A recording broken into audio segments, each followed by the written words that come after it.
Complete कर लिया था ना? Yes sir. हाँ,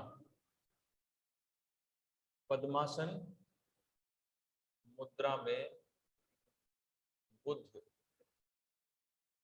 इसको अपन ने कंप्लीट कर लिया था। इसके बारे में क्या पढ़ा था? देखो इसको, इसके बारे में एक बार देख लेते हैं। अपन ने पद्मासन मुद्रा में बुद्ध को कंप्लीट कर लिया था कि यह मथुरा से प्राप्त हुई थी। कहां से प्राप्त हुई थी? मथुरा से। ठीक है, मथुरा शैली से प्राप्त हुई है। मथुरा में मूर्तियां बनाने का तरीका कुछ हद तक अलग था। मतलब बाकी सब जो भी, जहां भी अपन ने मूर्ति शिल्प देखे हैं, जहां भी अपन ने बात की है, जहां जहां के मूर्ति, प्राचीन मूर्ति शिल्प अपने को मिले हैं, उन सब से मथुरा में बने मूर्ति शिल्प कुछ हद तक अलग स्थिति में है, मतलब कुछ अलग बने हुए हैं। ठीक है, और ये कहां से प्राप्त हुई है? मथुरा में एक टीला है, कटरा टीला, उस टीले से ये मूर्तियां प्राप्त हुई है, जो दूसरी शताब्दी की बनी हुई है। ये मूर्ति दूसरी शताब्दी की बनी हुई है। कौन सी? पद्मासन मुद्रा में। ठीक है, इसमें बुद्ध को दो सहायक बोधिसत्वों के साथ दिखाया गया है। मतलब जो बुद्ध है, भगवान बुद्ध, इसमें क्या किया गया है? भगवान बुद्ध के पास में दो सहायक, भगवान बुद्ध के पास में दो सहायक बोधिसत्वों को दिखाया गया है। बोधिसत्व कौन से? कि एक भगवान बुद्ध के रूप, दो बोधिसत्वों को इसके सहायक रूप में दिखाया है, जिसको वज्रपाणि और पद्मपाणि। पद्मपाणि, वज्रपाणि और पद्मपाणि के नाम से इसको संबोधित करते हैं। देखो, पद्मासन मुद्रा का मतलब होता है आलती पालती मार के बैठना। तो भगवान बुद्ध को सिंहासन पर पद्मासन मुद्रा में बैठे हुए चित्रित किया गया है, मूर्ति बनाई गई है। इसमें क्या किया गया है? इनका दाहिना हाथ है, दाहिना हाथ वो अभय मुद्रा में है, आशीर्वाद देते हुए अभय मुद्रा में चित्रित किया गया है, बनाया गया है, अभय मुद्रा में बनाया गया है। इसके अलावा इनका जो बायां हाथ है वो इनके बाएं पैर की जंघा पे रखा हुआ है, जांघ पे रखा हुआ है। ठीक है, इसके अलावा बालों को सिर के मध्य या सिर के सामने एक जूड़े के आकार में बनाया हुआ है। बालों को सिर के सामने, जो भगवान बुद्ध की पद्मासन मुद्रा की मूर्ति है, उसके सिर के जस्ट सामने बालों को जूड़े के रूप में बांधा गया है, जूड़े के रूप में उनको बनाया गया है। इसके साथ ही यहाँ पर जो हल्के आयतन, मतलब मासल शरीर जो है उनका, वो मासल युक्त नहीं है, हल्के शरीर से बनाया गया है, बिल्कुल हल्के। लेकिन जो कंधे हैं वो उनके चौड़े बनाए गए हैं, कंधों का प्रकार उनका चौड़ा बनाया गया है मूर्ति शिल्प के अंदर, ये याद रखेंगे। इसके अलावा बुद्ध सिंहासन पर विराजमान है। अपन ने बात की है कि बुद्ध को सिंहासन पर आलती पालती मार के बिठाया गया है, अर्थात पद्मासन मुद्रा में बिठाया गया है सिंहासन पर, जिनका दायां हाथ अभय मुद्रा में और बायां हाथ उनकी जांघ पे रखा हुआ है। तो ये भी आप याद रखेंगे। साथ ही आकृति को देखो, इसके दोनों तरफ दो आकृति बनाई गई है, जिसमें एक वज्रपाणि है, एक पद्मपाणि है। वज्रपाणि में जिसके हाथ में अस्त्र या शस्त्र दिखाया गया है, ठीक है, और एक जो वज्रपाणि है उसके हाथ में, वज्रपाणि के हाथ में शस्त्र और पद्मपाणि के हाथ में कमल पुष्प दिखाया गया है। ये दोनों बात याद रखेंगे, एक के हाथ में कमल पुष्प है और एक के हाथ में वज्र है। ये दोनों बात याद रखेंगे, बुद्ध के दोनों दिशाओं में बनाई गई है। इसके अलावा पीछे अलंकृत प्रभा मंडल भी है। देखो, इसके पीछे, भगवान बुद्ध के पीछे एक अलंकृत प्रभा मंडल या आभा मंडल जिसको बोलते हैं, वो भी बनाया गया है भगवान बुद्ध के पीछे। अर्थात जो बुद्ध है उनकी मूर्ति के जस्ट पीछे एक गोलाकार, जैसे ये मूर्ति है, इसके गोलाकार ऐसा बनाया गया है सिर के पीछे। ठीक है, सिर के पीछे गोलाकार बनाया गया है। अभी जो सिर के पीछे गोलाकार बनाया गया है, इसके अंदर क्या बेल बूटेदार अंकन किए गए हैं, बेल बूटेदार। ठीक है, बेल बूटेदार अंकन। इसके साथ साथ ही यहाँ पर कुछ उड़ती हुई आकृतियां बनाई गई है, इधर और इधर दोनों तरफ कुछ उड़ती हुई आकृतियों को भी बनाया गया है। ये उड़ती हुई आकृतियां, एक है वज्रपाणि और एक है पद्मपाणि, एक है वज्रपाणि, एक पद्मपाणि। ये आकृतियां इसके अंदर बनाई गई है। दो उड़ती हुई आकृतियां भी इसके मध्य में बनाई गई। किसके मध्य? आभा मंडल के मध्य। ये भगवान बुद्ध के पीछे बनाया गया है, सिर के पीछे। शरीर इतना कोमल बनाया गया है, इनका शरीर इतना कोमल बनाया गया है कि मूर्ति को दूर से देखने पर ऐसा लगता है कि किसी नारी या स्त्री आकृति की मूर्ति हो। इतनी कोमलता से बनाया गया है कि दूर से देखने पर ऐसा पता लगता है कि यह किसी नारी या स्त्री आकृति की मूर्ति बनी हुई है। देखो, पेट कुछ आगे निकला हुआ बनाया गया है मूर्ति का, लेकिन संतुलित है। मतलब ऐसे इतना आगे भी नहीं, बिल्कुल हल्का सा आगे निकला हुआ बनाया गया है, जो बैठने की दशा में निकलता है। मतलब बैठने की दशा में आदमी के बॉडी स्ट्रक्चर कैसे क्या होते हैं वो सारे इस मूर्ति में बनाए गए हैं, सारे इस मूर्ति में बनाए गए। यह कुषाण कालीन प्रतिमा है, मतलब कुषाण काल के समय में ये प्रतिमा बनी थी। ठीक है, ये पढ़ा था अपन ने पद्मासन मुद्रा में बुद्ध। यहां तक किसी को समस्या थी क्या? बोलो।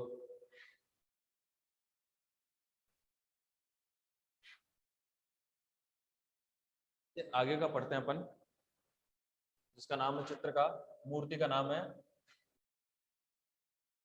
मूर्ति का नाम है इसमें बुद्ध मुख की प्रतिमा। बुद्ध मुख,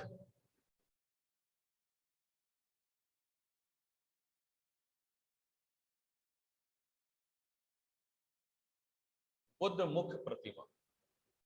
ठीक है, बुद्ध मुख की प्रतिमा है, इसके बारे में पढ़ते हैं। देखो, एक अति सुंदर भगवान बुद्ध के मुख की यहाँ तक, गर्दन तक, यहाँ तक एक प्रतिमा प्राप्त हुई है, जो गांधार से हुई है प्राप्त, तक्षशिला से हुई है, जो वर्तमान में पाकिस्तान में स्थित है, वहां से प्राप्त हुई है। ये जो बुद्ध मुख की प्रतिमा है, ये इतनी सुंदर चित्रित की गई है, सुंदर बनाई गई है कि इस मूर्ति के माध्यम से, इस मूर्ति के माध्यम से अपन अलग अलग हिस्से के हिसाब से पढ़ सकते हैं। इसके बाल कैसे हैं, आंखें कैसी बनाई गई है, बहुत सुंदर मूर्ति रूप इनका बनाया गया है। किनका? भगवान बुद्ध का मुख प्राप्त हुआ है, मुख प्रतिमा, सिर्फ बुद्ध मुख प्राप्त हुआ है अपने को। इसकी डिटेल पढ़ते हैं अपन, इसमें क्या क्या बनाया गया है, क्या नहीं बनाया गया है। देखो, प्राचीन गांधार, प्राचीन गांधार क्षेत्र जो वर्तमान में पाकिस्तान में स्थित है, से प्राप्त हुई है, से प्राप्त हुई है। बुद्ध प्रतिमा जो है वो कहां से प्राप्त हुई है? प्राचीन गांधार से। अर्थात कभी भी क्वेश्चन आता है तो आपको लिखना है गांधार। बुद्ध मुख प्रतिमा कहां से प्राप्त हुई है? गांधार से, याद रखेंगे। बुद्ध मुख प्रतिमा अपने को कहां से प्राप्त हुई है? गांधार से। कभी भी आपसे कोई भी क्वेश्चन पूछा जाए कि बुद्ध मुख प्रतिमा कहां से प्राप्त हुई है? गांधार से। बुद्ध मुख प्रतिमा कहां से प्राप्त हुई है? गांधार से। ठीक है, प्रतिमा के स्वरूप को कुछ यूनानी तरीके से दर्शाया गया है। जो प्रतिमा का स्वरूप है, इसको यूनानी तरीके से दर्शाया गया है, यूनानी ढंग से इसको दर्शाया गया है, मतलब विदेशी ढंग से। इसके बाद में इसके प्रतिमा में, जो प्रतिमा है, इसके घुंघराले बाल बनाए गए हैं, घुंघराले बाल बनाए गए। ठीक है, प्रतिमा के घुंघराले बाल इसमें बनाए गए हैं प्रतिमा में। ठीक है, इसके अलावा इसका समतल मस्तक, समतल बनाया गया है, समतल मस्तक बनाया गया है, बिल्कुल समतल ललाट इनका बनाया गया है। बड़ी बड़ी पुतलियों वाली आंखें वह अधखुली बनाई गई है, लटकी हुई ललरी। देखो, अपन ने पढ़ा है इसमें कि प्राचीन गांधार क्षेत्र से, जो हाल में कहाँ स्थित है? पाकिस्तान में स्थित है, वहां से बुद्ध मुख प्रतिमाएं प्राप्त हुई है, बुद्ध मुख प्रतिमा प्राप्त हुई है, जिसके प्रतिमा के घुंघराले बाल बनाए गए हैं, समतल ललाट बनाया गया है, और लटकी हुई ललरी बनाई गई है। लटकी हुई ललरी, ललरी होती है कान का ये नीचे का हिस्सा, जो ये जो कान का नीचे का हिस्सा बोलते हैं, जो लटका हुआ सा रहता है, इसको बोलते हैं ललरी। कहने का मतलब लटकी हुई ललरी बनाई गई है उनकी। किनकी? भगवान बुद्ध की। भगवान बुद्ध की जो मुख्य प्रतिमा हुई है, उसकी लटकी हुई ललरी बनाई गई है। समझ गए? इसके अलावा देखो, जो बुद्ध मुख्य प्रतिमाएं प्राप्त हुई है, इसमें मुख्य प्रतिमाओं में अलग अलग प्रकार से इनका समावेश किया गया है। अलग अलग प्रकार से मतलब एक एक लाइन टू लाइन अपन पढ़ रहे हैं कि कैसे इनका एक एक पॉइंट अपन देख सकते हैं। देखो, इनकी अध खुली आंखें हैं, अध खुली आंखें मतलब आंखों को बहुत कम, अध खुली मतलब आधी सी खुली हुई आंखें बनाई गई हैं, आधी बंद आधी खुली हुई आंखें इसमें बनाई गई है। और बड़ी बड़ी पुतलियां, आंखें की बड़ी बड़ी पुतलियां बनाई गई है। ये जो पुतलियां हैं ये बड़ी बड़ी बनाई गई हैं आंखों, ठीक है। तो आंखों की बड़ी पुतलियां बनाई गई है, ये अपन लिख सकते हैं। अधखुली आंखें व बड़ी पुतली, बड़ी पुतलियां, अधखुली आंखें व बड़ी पुतलियां बनाई गई है। देखो आकृति भाव युक्त है, भाव युक्त अर्थात आकृति में भाव दिखाया गया है। आकृति में भाव से संबंधित, मतलब अगर अपन आकृति को देखते हैं अगर, तो आकृति में देखने पर अपने को पता चलता है कि इस आकृति में अपने पास में भाव, कि आपको देखते पता चल जाएगा कि यह आकृति आध्यात्मिक है। इस आकृति से अपने को यह पता चलेगा कि बुद्ध वास्तव में शांत स्वभाव के थे। और कहा जाता है, बुद्ध कहते थे कि जो आप कर रहे हो वो सही है, लेकिन मैं उसमें कुछ नहीं कर सकता, मैं आपको सिर्फ रास्ता बता सकता हूँ क्योंकि मैं शांत स्वभाव में हूँ। तो कहने का मतलब भगवान बुद्ध शांत स्वभाव से संबंधित थे। तो उनके चेहरे को, जो बुद्ध मुख प्राप्त हुआ, उस मुख को अगर अपन देखते हैं तो देखने पर यह पता चलता है अपने को कि उनका मुखमंडल वास्तव में शांत स्वभाव से था, ओतप्रोत था। जैसे ऐसे दूर से देखने पर उस मुख प्रतिमा को ऐसे लगता है जैसे कोई साधु हो और किसी ध्यानावस्था में हो, ऐसी उसकी प्रतिमा है, ठीक है। इसके बाद में इसमें त्रिआयामी भाव है। कौन सा भाव है? त्रिआयामी। त्रिआयामी मतलब तीन आयाम, मतलब मूर्ति के भाव ऐसे हैं जैसे अपन अगर उसको, उसके उभरे हुए नाक, उभरी हुई आंखें, उभरे हुए होठ, उभरे हुए कान, ये उनको प्रदर्शित किया गया है, ये उनको बनाया गया है, मतलब उभरी हुई स्थिति में उनको बनाया गया है। तो उनकी जो शैली है, मतलब जो उनकी शैली है वो किस शैली में बनाया गया है? त्रिआयामी शैली में बनाया गया है। त्रिआयामी शैली में उसको बनाया गया है, ये आप लोग अच्छे से याद रखेंगे। कौन सी शैली में बनाया गया है? त्रिआयामी शैली में। भारत का पश्चिमोत्तर भाग जो पाकिस्तान में चला गया, पश्चिमोत्तर, देखो पश्चिमोत्तर भाग है, मतलब पश्चिम भाग उत्तर भाग, पाकिस्तान का जो पश्चिम भाग, भारत का जो पश्चिम भाग, उत्तर भाग, जो लगभग ये भाग पाकिस्तान में चला गया था। जो भारत का ये भाग था ये पाकिस्तान में चला गया था, ठीक है। अब जो ये भाग पाकिस्तान में गया है, इस भाग में मूर्ति शिल्पों का निर्माण बहुत किया गया था क्योंकि ये गुजरात और राजस्थान से सटीक थे और यहाँ पर मूर्ति शिल्पों का निर्माण बहुत ज्यादा हुआ था। उसी क्षेत्र में आता है गांधार क्षेत्र, जो प्राचीन गांधार था, जो प्राचीन गांधार क्षेत्र है वो उसी के अंतर्गत आता है। लेकिन जो गांधार क्षेत्र था वो प्रेजेंट में कहाँ चला गया? पाकिस्तान में। और पाकिस्तान में ये जो मूर्ति प्राप्त हुई है अपने को, ये गांधार से ही प्राप्त हुई है। बुद्ध मुख की प्रतिमा गांधार से प्राप्त हुई है, जो वर्तमान में पाकिस्तान में स्थित है। भारत का पश्चिमोत्तर भाग पाकिस्तान में चला गया, इतिहास में यह सदा आबाद रहा है। मतलब इतिहास की दृष्टि से जो पश्चिमोत्तर भाग पाकिस्तान में चला गया, वो इतिहास की दृष्टि से हमेशा याद रहा है, हमेशा पढ़ा जाता है, इतिहास की दृष्टि से वो हमेशा देखा जाता है, क्योंकि उसमें बहुत अच्छे से मूर्तियां प्राप्त हुई है, बहुत अच्छी अच्छी उसमें मूर्तियां प्राप्त हुई है, बहुत अच्छे उसमें मूर्ति शिल्प और बुद्ध के मुख प्रतिमाएं प्राप्त हुई है। तो ये उस इतिहास में हमेशा याद रखा गया है। गांधार से बड़ी संख्या में मूर्तियां मिली है, मतलब गांधार से वो वही बात कर रहे हैं अपन कि जो पाकिस्तान में चला गया हिस्सा गांधार, उस गांधार से बहुत संख्या में मूर्तियां प्राप्त हुई है। इसके अलावा यहाँ पर बुद्ध जीवन की घटनाओं व जातक कथाओं का भी अंकन किया गया है। जो गांधार क्षेत्र है इसमें भगवान बुद्ध से संबंधित अनेक मूर्तियों का अपने को विमोचन मिलता है, मतलब मूर्तियां बनाई गई हैं बहुत सारी।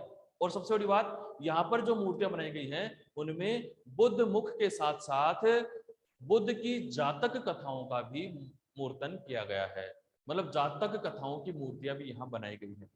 अब देखो जो जातक कथाएं वो क्या होती हैं? जातक कथाएं होती हैं कि भगवान बुद्ध से संबंधित या बुद्ध की जन्म जन्मांतर की कहानियों को किसी मूर्ति या चित्र के माध्यम से प्रदर्शित किया जाता है, उसे जातक कथा कहते हैं, ठीक है। तो ये जातक कथाएं भी गांधार क्षेत्र में मिलती हैं, जो वर्तमान में कहाँ है?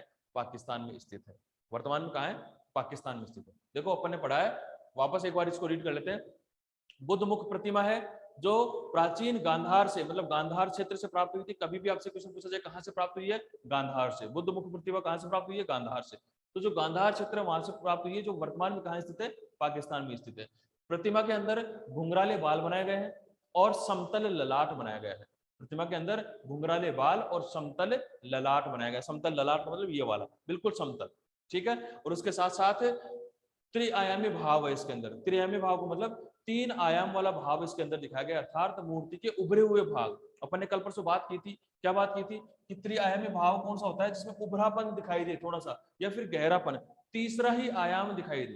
क्योंकि अपने को लंबाई और चौड़ाई का तो पता रहता है कि ये लंबाई और ये चौड़ाई है, लेकिन इसकी तीसरा आयाम और आया। ये तो लंबाई प्रथम आयाम और द्वितीय आयाम दोनों हो गए, लेकिन इसकी लंबाई का भी कैसे पता चले, या इसमें तीसरा आयाम कैसा है। तीसरा आयाम तो आए तभी तो ये त्रिआयामी कहलाएगा। तो अपन ने तीसरा आयाम कैसे लिए थे, अपन तीसरा आयाम लिए थे जैसे ये अपन ने एक गिलास बना के देखा था, ऐसे करके ये बना तो लिया अपन ने, लेकिन इसके अंदर लंबाई और चौड़ाई तो दिख रही है, लेकिन इसके अंदर गहराई भी दिख रही है अपने को कि ये वास्तव में ये इतना गहरा होगा, इतना गहरा होगा। तो ये जो गहराई का आभास हो रहा है, ये तीसरा आयाम है और इसी को त्रिआयामी कहते हैं। ऐसे ही मूर्ति में, मूर्ति की लंबाई भी है, मूर्ति की चौड़ाई भी है, लेकिन मूर्ति के अंदर जो उभारपन होता है, उस उभारपन को दिखाने के लिए तीसरा आयाम लाना पड़ता है। तो जो वो उभारपन त्रिआयामी भाव होता है, वो कौन सा होता है, वो होता है त्रिआयामी भाव, मूर्ति का उभरा हुआ भाग। अर्थात मूर्ति के अंदर जो भी मूर्ति के अंदर उभरा हुआ भाग दिखाया गया है, वो त्रिआयामी भाव कहलाता है। यहां तक किसी को समस्या नहीं होगी। लटकी हुई ललरी, देखो कान के जो नीचे का हिस्सा होता है वो बिल्कुल बड़े बड़े दिखाए गए हैं भगवान बुद्ध के। आपने देखा होगा बहुत बार कि भगवान बुद्ध के जो कान दिखाए गए वो बहुत बड़े सारे ऐसे दिखाए गए, बहुत बड़े सारे, ठीक है, ऐसे चेहरा होगा, लेकिन इस चेहरे के अंतर्गत भी ये कान बहुत बड़े, चेहरे से, कई बार तो चेहरे से भी बड़े बड़े कान दिखाए जाते हैं, चेहरे से भी बड़े बड़े। ये क्यों दिखाए जाते हैं, क्योंकि भगवान बुद्ध की ललरी, जो ये कान का हिस्सा होता है, ये वाला, ये बहुत बड़ा बनाया जाता है। और सबसे बड़ी बात, भगवान बुद्ध की जो नाक होती है, नाक जो नकुली बनाई जाती है, कैसे, जैसे ऐसे कर दिया, सीधा ललाट। देखो भगवान बुद्ध का क्या होता था कि सीधा तो ललाट बनाया जाता था, ऐसे, नॉट ऐसे, ऐसे सीधा नहीं, मतलब बिल्कुल ढलवा सीधा ललाट, और फिर वहां से ऐसे ऐसे करके नुकुली नाक बनाई जाती थी, नुकुली नाक बना दी। और नुकुली नाक के बाद में क्या करते थे वो, यहां से हल्का सा स्पेस देके, और ऊपर का होठ बिल्कुल छोटा और नीचे का होठ बिल्कुल मोटा बनाया जाता था, ऐसे नीचे का होठ मोटा बनाया जाता था, और उसके बाद में यहाँ से उसकी चिबुक निकली हुई, ठोड़ी निकली हुई, ऐसे उसको आकृति में परिवर्तित किया जाता था। इसके अलावा उसकी आंखें जो होती थी वो बहुत बड़ी बड़ी बनाई जाती थी, आंखें बिल्कुल बड़ी बड़ी ऐसे। तो ये जो आंखें होती थी ये बड़ी बड़ी बनाई जाती थी उसमें, इसीलिए तो इसका भाव त्रिआयामी होता था। क्योंकि त्रिआयामी भाव में क्या होता है, हर नाक, आंख, होठ, कान, ये सब क्या थे, ये उभरे हुए भाग है। ये उभरे हुए भाग जैसे बाहर दिखाई देते हैं, कान, आंख है, ये सब बाहर दिखाई दे, इसमें अच्छे से बाहर दिखाई दे रहे हैं, तो इसका मतलब ये त्रिआयामी भाव है। और त्रिआयामी भाव को दिखाने के लिए ये सब करना पड़ता है, इसलिए ये बुद्ध प्रतिमा बनाई जाती है। ठीक है, तो देखो आगे बात करते हैं अपन ललरी, जो कान की अपन ने बात की भाई, कान के जो निचले का हिस्सा होता है जो, वो बड़ा बनाया गया है और लटका हुआ बनाया गया है, जिससे कि लटकी हुई ललरी। ये ललरी याद रखेंगे क्या होता है। अधखुली आंखें बनाई गई है, मतलब आंखों की पलकें होती हैं, पुतलियां जो होती हैं वो तो बड़ी बनाई गई है, ये पुतलियां बहुत बड़ी, और अधखुली बिल्कुल जरा सी खुली हुई आंखें बनाई गई है, बाकी बंद आंखें बनाई गई है। अधखुली आंखें मतलब आधी बंद और आधी खुली हुई आंखें बनाई गई है। जो पाकिस्तान में, जो भारत का पश्चिमोत्तर भाग जो पाकिस्तान में चला गया, वो इतिहास की दृष्टि से महत्वपूर्ण है। वो प्राचीन गांधार क्षेत्र है, और उस क्षेत्र में प्राचीन काल की अनेकों मूर्तियां अपने को प्राप्त हुई है। तो यहां तक किसी को समस्या है तो आप बोलो, क्योंकि ये अपन ने बुद्ध मुख्य प्रतिभा के बारे में कंप्लीट पढ़ लिया है। आसनस्थ बुद्ध, आसन पर बैठे हुए बुद्ध, आसनस्थ बुद्ध, देखो उसके बारे में पढ़ेंगे, बहुत अच्छी मूर्ति शिल्प है। और अपन ऐसे टॉपिक वाइज पढ़ेंगे, लाइन टू लाइन पढ़ेंगे, तो अपने को सब कुछ याद रहेगा, निश्चिंत रहो, और इसमें कोई समस्या भी नहीं आएगी आपको। लाइन टू लाइन अगर पढ़ेंगे अपन तो अपने को सारा मैटर याद रहेगा, किसी कोई समस्या नहीं रहेगी। देखो आसनस्थ बुद्ध,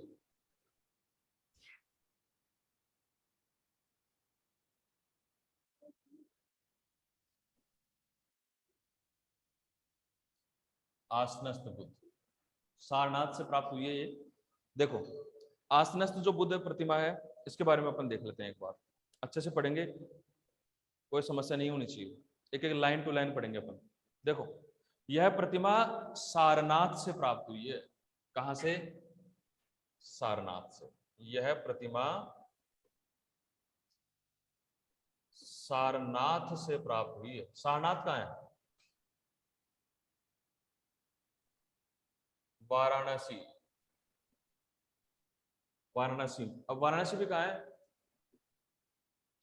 यूपी में, उत्तर उत्तर प्रदेश। प्रदेश में। तो यह प्रतिमा सारनाथ से प्राप्त हुई है, प्राप्त हुई है। देखो प्रतिमा कहां से प्राप्त हुई है? सारनाथ से। कौन सी प्रतिमा? आसनस्थ बुद्ध। सारनाथ भी कहाँ स्थित है? वाराणसी के निकट। अपन ने पढ़ा भी था सारनाथ में, ठीक है।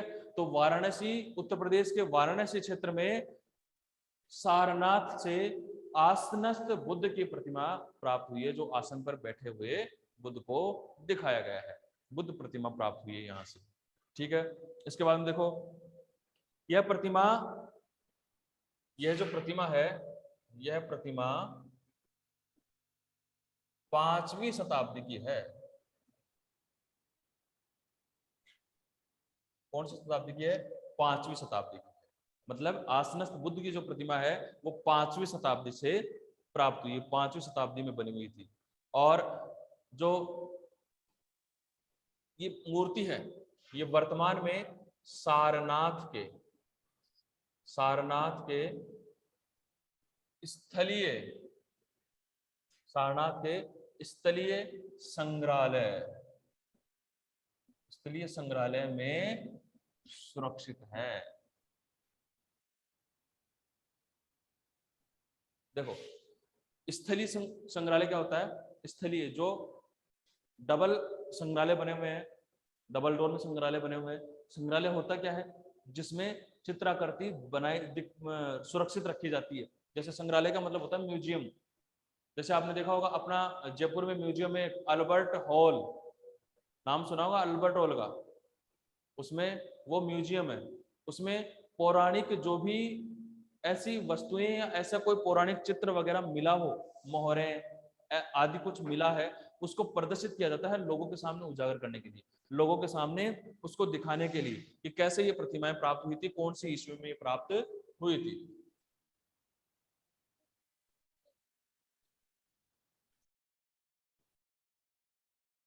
ठीक है, इसके बाद में देखते हैं अपन। तो सारनाथ का है, याद रखें कहाँ सुरक्षित है? सारनाथ में स्थलीय संग्रहालय में, सारनाथ के स्थलीय संग्रहालय में ये सुरक्षित है। संग्रहालय वो होता है जहां पर पेंटिंग या चित्र या मूर्तियां, कुछ भी जो पौराणिक वस्तु ऐसी जो दर्शनीय हो, जो यूनिक हो, जिसको लोग देखना चाहते हैं, उसको प्रदर्शित करने के लिए उसको रखा जाता है। हमेशा के लिए उसको उसमें सुरक्षित रखा जाता है। उसमें सुरक्षित रखने के लोगों को दिखाया जाता है, लोग उसको देख सकते हैं। उसमें जाकर लोग उसको टिकट या कुछ ऐसे होती है उसकी, तो उसमें जाकर देख सकते हैं। जैसे अपने जयपुर में भी जयपुर म्यूजियम है, अल्बर्ट हॉल है, रविंद्र मंच है, जवाहर कला केंद्र है जिसको जेके कहते हैं, ठीक है, कलानेरी है, राजस्थान ललित कला अकादमी है। ये ऐसे बहुत से ऐसे हैं जहां पर पौराणिक वस्तुएं, ये पौराणिक चित्र आकृतियां, ये पौराणिक मूर्तियां सुरक्षित रखी हुई, जिनको अपन आज भी अच्छे से देख सकते हैं। जैसे अपने भारत का सबसे बड़ा संग्रहालय कहाँ है? राष्ट्रीय संग्रहालय नई दिल्ली में सुरक्षित है, जिसमें जो अपने को सिंधु घाटी सभ्यता से लेकर अब तक या प्रागैतिहासिक काल से लेकर अब तक जो भी प्राचीन मूर्ति शिल्प या प्राचीन चित्र या यूनिक चीज अपने को प्राप्त हुई है, वो वहां सुरक्षित रखी हुई है आज भी। कहाँ? राष्ट्रीय संग्रहालय नई दिल्ली में। ये भारत का सबसे बड़ा संग्रहालय है, सबसे राष्ट्र का संग्रहालय। यहाँ पर सारी अपने को प्राचीन, जो भी प्राचीन मूर्ति शिल्प या चित्र प्राप्त हुए हैं, वो सारे मिल जाते हैं। ठीक है, प्रतिमा के नीचे बीच में 2 हिरण है। देखो प्रतिमा के नीचे या बीच में, प्रतिमा के बीच में 2 हिरण कुछ व्यक्तियों के साथ बनी है।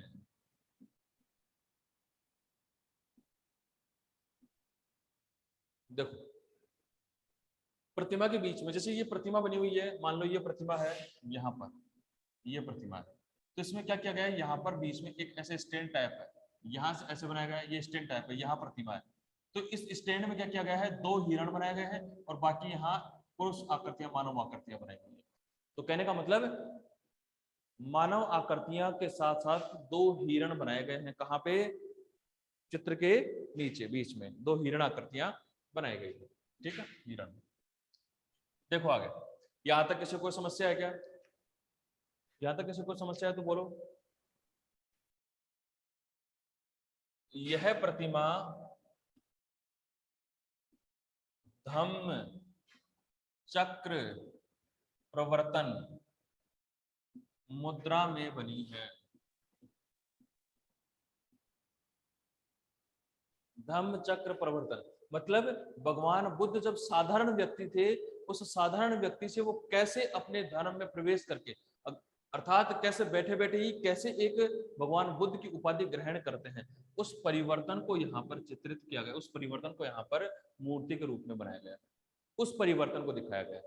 तो कोई समस्या नहीं होनी चाहिए कि जो साधारण व्यक्ति से जैसे कैसे धर्म में परिवर्तन होकर और भगवान बुद्ध, जैसे सिद्धार्थ से भगवान बुद्ध की उपाधि कैसे मिलती है उनको, वो परिवर्तन जो होता है, धर्म चक्र परिवर्तन का जो परिवर्तन होता है, उससे संबंधित ये मूर्ति अपनी बनी हुई है। कौन सी? आस्तनस्थ बुद्ध।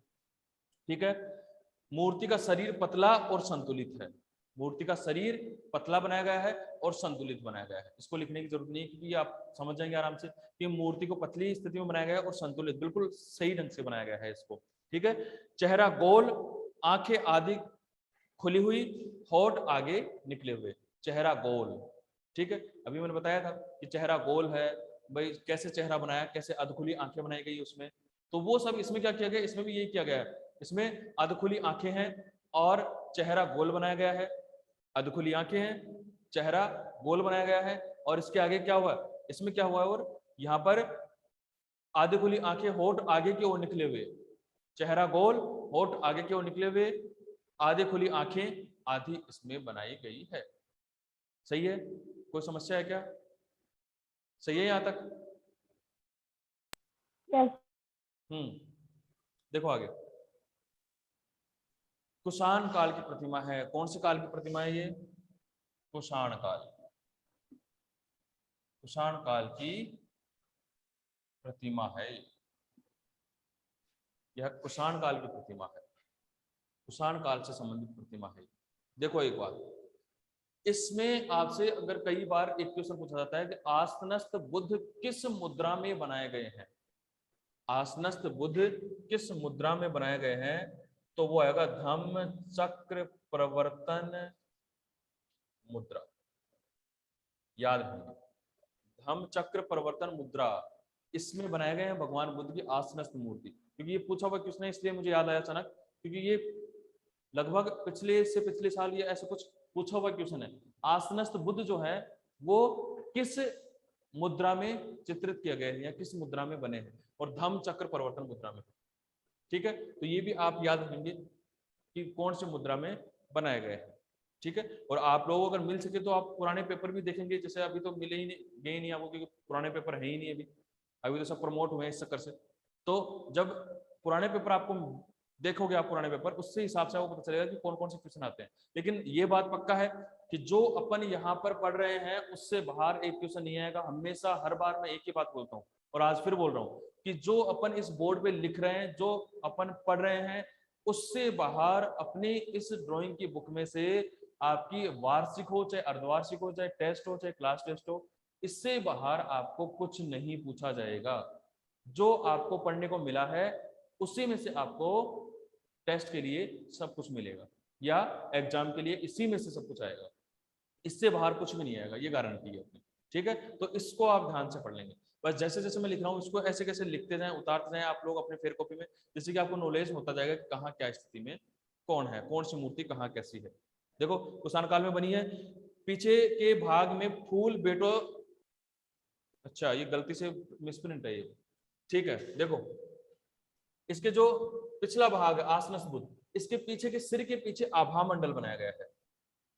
आभा मंडल, आभा मंडल आप समझ गए होंगे कि पीछे मूर्ति के पीछे का एक गोल हिस्सा होता है जिसको प्रकाश पुंज कहते हैं। पीछे के बिल्कुल जैसे कोई पहले सीरियल वगैरह में कोई देवता या ईश्वर कोई भगवान प्रकट होते थे तो उनके पीछे प्रकाश पुंज होता था ऐसे गोल सा, उस प्रकाश पुंज को दिखाया गया है। तो उस प्रकाश पुंज को इसमें भी दिखाया गया है, उसको आभा मंडल या प्रभा मंडल बोलते हैं।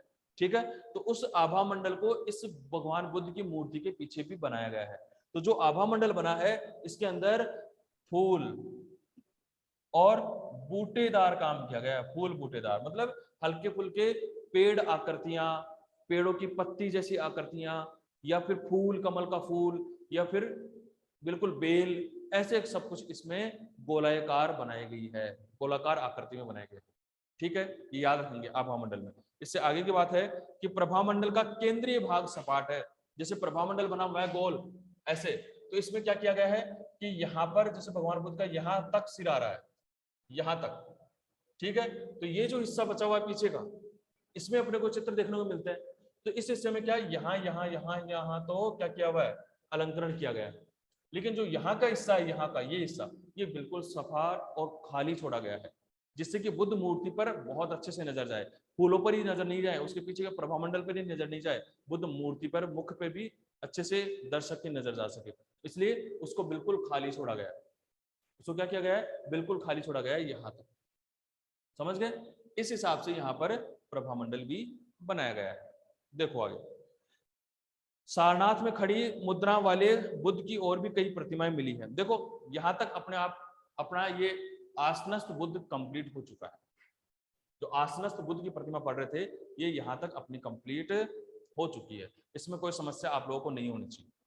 इसके बाद में एक दो लाइन है कि सारनाथ से और भी मूर्तियां प्राप्त हुई है, बहुत सारी मूर्तियां प्राप्त हुई है, जिसमें भगवान बुद्ध की ही मूर्तियां हैं और वो भी इसी अवस्था में अवस्थित है, जिनको आगे की मूर्ति के बारे में अपन कल पढ़ेंगे। लेकिन इसी को अपन एक बार और समझते हैं कि ये क्या मूर्ति शिल्प है, क्या इसमें बताया गया है।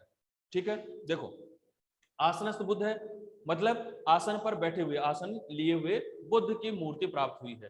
यह प्रतिमा सारनाथ वाराणसी अर्थात उत्तर प्रदेश से प्राप्त हुई है। सारनाथ से प्राप्त हुई है कौन सी प्रतिमा, आसनस्थ बुद्ध प्रतिमा। यह प्रतिमा 5वीं शताब्दी की है। कौन सी शताब्दी में बनी हुई है यह प्रतिमा, 5वीं शताब्दी की।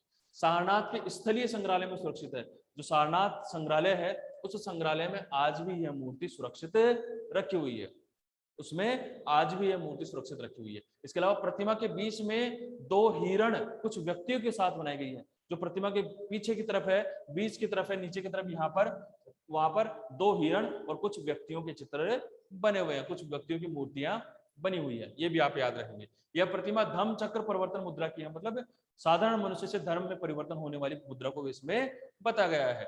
यह मूर्ति कुषाण कालीन मूर्ति है, मतलब कुषाण काल के समय में इस मूर्ति को बनाया गया था। यह धर्म चक्र परिवर्तन मुद्रा में है।